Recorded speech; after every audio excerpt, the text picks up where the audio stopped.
Hi hello welcome to our channel V N creativities. இன்றைக்கி நம்ம சேனலில் எதை பற்றி பார்க்க போகிறோன்னா ஒரு சூப்பரான நாட்டு கொத்தமல்லி சட்னி பற்றி தான் பார்க்க போகிறோம். நீங்கள் சட்னி நார்மல் கொத்தமல்லியில் செய்கிறத விட நாட்டு கொத்தமல்லியில் செஞ்சிங்கன்னா சூப்பராக இருக்கும். இது எப்படி செய்யுதுன்னு பார்க்கறதுக்கு முன்னாடி இப்போ தான் நீங்கள் நம்ம சேனலில் ஃபஸ்ட் டைம் பார்க்குறீங்கன்னா மறக்காம சப்ஸ்கிரைப் பண்ணிடுங்க. கூடவே அந்த பெல் ஐக்கானையும் கிளிக் பண்ணிடுங்க. அப்போ தான் நான் போகிற வீடியோஸோட நோட்டிஃபிகேஷன் உங்களுக்கு வரும்.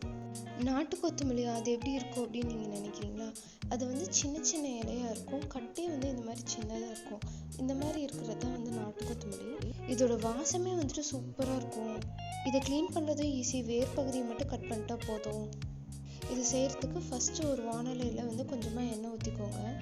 எண்ணெய் நல்லா சூடானதும் ஒரு 8 வெங்காயம், ஒரு 6 பல் பூண்டு இதை போட்டு வந்து நல்லா வணக்கிடுங்க. இதுக்கு சின்ன வெங்காயம் போட்டால் தான் வாசமாக இருக்கும். உங்கள்கிட்ட சின்ன வெங்காயம் இல்லைன்னா ஒரு அரை பெரிய வெங்காயம் போட்டுக்கோங்க. அடுத்ததாக கொத்தமல்லி வந்துட்டு நல்லா கட் பண்ணி அதை நான் வாஷ் பண்ணி வச்சுருக்கேன். இப்போ வந்து இது வானலில் எண்ணெய் ஊற்றி இதை போட்டு நல்லா வதக்கி எடுத்துடலாம்.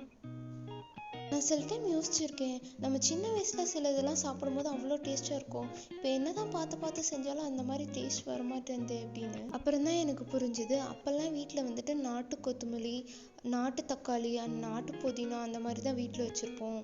அதோட டேஸ்ட்டே தனியாக இருக்கும். இப்போல்லாம் ஹைப்ரிட் வெரைட்டிஸ் வந்திருக்கு, இதோட டேஸ்ட் வந்து வேறு மாதிரி இருக்குது. ஸோ அதனால தான் நமக்கு டேஸ்ட் டிஃப்ரென்ஸ் இருக்குது. அடுத்ததாக ஒரு 2 வரமிளகாய் வந்துட்டு காம்பை கிள்ளிட்டு போட்டிருக்கேன். இது இப்போ நல்லா வணக்கி எடுத்துடலாம். இந்த மிளகா நல்லா காரமாக இருக்கும், அதனால நான் 2 மட்டும் போட்டிருக்கேன். உங்ககிட்ட எப்படி இருக்கோ அதுக்கேற்ற மாதிரி நீங்கள் பார்த்து போட்டுக்கோங்க. அடுத்ததாக வானலியில் கொஞ்சமாக எண்ணெய் ஊற்றி ஒரு 2 தக்காளி வந்துட்டு அதில் சேர்த்துருங்க. தக்காளி நல்லா பழுத்ததாக இருந்தால் இன்னும் நல்லா டேஸ்ட்டாக இருக்கும். இதுக்கு நாட்டு தக்காளி போட்டால் வந்து நல்லாயிருக்கும், ஆனால் எனக்கு நாட்டு தக்காளி கிடைக்கல. நிறைய கடைகளில் வந்துட்டு நாட்டு தக்காளி அப்படின்னு சொல்லி போட்டிருக்கோம், ஆனால் அது உண்மையான நாட்டு தக்காளி கிடையாது. நாட்டு தக்காளி வந்துட்டு நல்லா புளிப்பாக இருக்கும், ஆனால் அதோட தோல் வந்து சாஃப்டாக இருக்கும். அதை பார்த்தாலே தெரியும். நம்ம கடைகளில் இருக்க தக்காளி வந்து தோல் ரொம்ப மொத்தமாக இருக்குது. அது வந்து இப்போ கட் பண்ணி போட்டாலும் மசியவே மாட்டேங்குது, அடித்து போட்டால் தான் மசியுது. ஆனால் நாட்டு தக்காளி கையில் பிழிஞ்சாலே வந்துடும். இதுதான் அதுக்கு இருக்க டிஃப்ரென்ஸ். இப்போ தக்காளி நல்லா வதங்கிடுச்சு.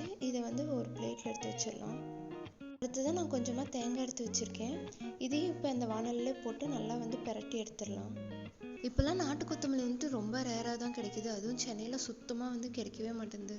நான் வந்து ஊருக்கு போயிட்டு வரும்போது அங்கேருந்து இந்த மாதிரி காய்கறிகள்லாம் கிடைச்சா வாங்கிட்டு வருவேன். நீங்கள் இந்த மாதிரி உங்கள் ஊருக்கு போயிட்டு வரும்போது என்னென்ன எடுத்துகிட்டு வருவீங்க அப்படின்ட்டு எனக்கு கமெண்ட்டில் சொல்லுங்கள். தேங்காய் வதங்கினதும் இது எல்லாத்தையும் அப்படியே ஆற வச்சிடலாம். இது நல்லா ஆறினதும் ஃபஸ்ட்டு தேங்காயும் மிளகாயும் போட்டு அரைச்சிடுங்க. அதுக்கப்புறமா மற்ற பொருள்லாம் போட்டு அரைச்சிடுங்க. அடுத்ததாக இதுக்கு தேவையான அளவு உப்பு, கொஞ்சமாக பொட்டுக்கடலை போட்டு அதுக்கு தேவையான அளவு தண்ணி ஊற்றி இதை நல்லா அரைச்சி எடுத்துக்கோங்க. அவ்வளோதான், மணக்க நம்ம நாட்டு கொத்தமல்லி சட்னி ரெடி ஆயிடுச்சு. இப்போ இதில் வந்துட்டு தாளிச்சு கொட்டிடலாம். இதோட வாசமே வந்துட்டு சூப்பராக இருக்குது. உங்களுக்கு எங்கேயாவது நாட்டு கொத்தமல்லி கிடச்சிதுன்னா நீங்கள் மறக்காமல் இந்த டிஷ்ஷை வந்து ட்ரை பண்ணி பாருங்கள். நாங்கள் இன்றைக்கி தான் ஊர்லேருந்து வந்தனால பெருசாக வீட்டில் காய்கறி எதுவும் இல்லை, கருவேப்பிலை கூட இல்லை. ஸோ நான் வந்துட்டு வெறும் கடுகை மட்டும் தாளிச்சு கொட்டிட்டேன். இந்த சட்னி இட்லி கூட வச்சு சாப்பிடும் போது டேஸ்ட்டு வேறு லெவல். நீங்கள் இருக்கிற ஊரில் நாட்டு கொத்தமல்லி, நாட்டு காய்கறிலாம் கிடைக்குது அப்படின்னு சொல்லி எனக்கு கமெண்ட்டில் சொல்லுங்கள். இந்த வீடியோ உங்களுக்கு பிடிச்சிருந்ததுன்னா லைக் பண்ணுங்கள், ஷேர் பண்ணுங்கள், கமெண்ட் பண்ணுங்கள், மறக்காமல் சப்ஸ்கிரைப் பண்ணிடுங்க. தேங்க்யூ ஃபார் வாட்சிங்.